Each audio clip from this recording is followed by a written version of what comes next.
I'm going to give you a little bit of stream of consciousness from my mind and how things come to me. It is really almost comical.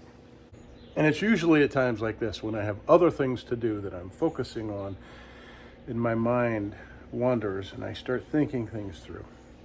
One of the things that I have been thinking about is argument, because I've been talking a lot about legal cases. So this is what I'm sitting here thinking about, and I'm thinking about my lack of education. I have virtually none, and the times I have had to argue. I've known confrontation, both physical and mental. I've had debates and disputes with all kinds of people, from very, very educated people to my brother and my father as a child, on and on and on. Anyway, brings me to this. We sometimes have to walk away from these battles, these small things that confound us and trouble us. And why can't I get this person to see the truth? Why can't I get this person to agree with me, or whatever it is? We're quite often wrong, and maybe that's why. But often when we are right, and we have evidence to that end, it is difficult to bring the other person to our way of thinking. And so I struggled with this a lot early on, because I had a brother that I essentially supported. He was a older brother, but he had issues, and he was into drugs and not working, and I was supporting him and fighting with him, and he was very, very hard on me. At times, both my older brothers were hard on me, but the one particular, the middle, was always a challenge and always a battle, one after another. So I learned about argument and how sometimes you just can't win with people. You can't get them to change their way of thinking any more than you can change their DNA by poking your finger at their chest. So I'm sitting here thinking, and I'm thinking of arguing with this man that I considered a buffoon, who was my flesh and blood, and arguing with people who graduated Harvard and Yale and the likes, and I thought, oftentimes I didn't win, but I thought in the end I kind of am the long distance runner, because I get my way ultimately. I've learned this in life. I always, in the end, I find my truth. It's my own truth. And I find success. I find that my success and my grounding is my revenge, if I even want that, which I kind of don't anyway. I just want peace. I want to find serenity. That is my ultimate goal. And to pass through that door having these things intact. So what I thought of today was,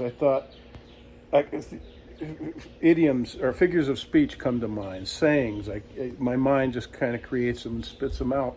So I was thinking about those things, about who wins in these arguments, in these battles. And then I think the clever man will win the battle. And then I thought, the wise man, because that's what I'm after. I'm after wisdom. The wise man will win the war. And then I thought, no. The clever man will win the battle. The wise man will end the war. The clever man will win the battle. The wise man will end the war. You've never heard of that before, because I just thought of it while I was changing the brakes on this 2016 Challenger. Very challenging, because I keep finding other jobs to do. And my mind won't stop. So remember that. The clever man wins the battle. The wise man ends the war. He doesn't win the war, he ends it. That is the epitome. That is the goal. Stop the madness. Okay? Find peace, find serenity. Gandhi, right? Through peace. Through peace we find serenity. And I know that there are other such similar sayings about, you win the battle but lose the war, etc. Clever men are a dime a dozen. They have frustrated me endlessly, and they have beaten me.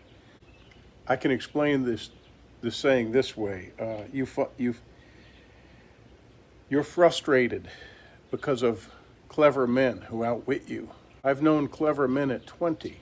It takes time and experience to attain real wisdom. I've known men that didn't attain wisdom until they were in their 70s, and some never, but always clever. Also, remember that the fruit of rage is defeat, and the fruit of patience and practice and rehearsal and trial and error is wisdom. Ultimately, think end game. Okay, so what is the pinnacle? What is the ultimate goal, right? When you're a younger person, maybe you want to win that battle for triumph and for victory. But as you mature, maybe you want to just end the war altogether, right? Wouldn't that be the best thing? Just to stop it. Well, the trick is finding a way to end the battle. And only you can do that. And sometimes it means walking away, leaving the battlefield altogether for peace and serenity. Good luck. Thank you for watching.